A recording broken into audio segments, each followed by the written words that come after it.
Deprived and isolated people in Africa walk an average of 6 miles a day to fetch water for their families.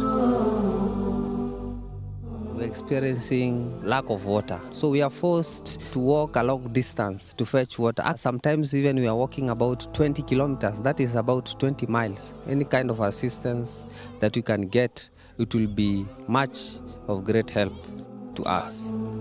Together with Al-Khair Foundation, alleviate the struggle of these vulnerable people by providing clean and safe water for their families and communities. Donate today to build better lives tomorrow on 03000 999 786 or give online at alkhair.org.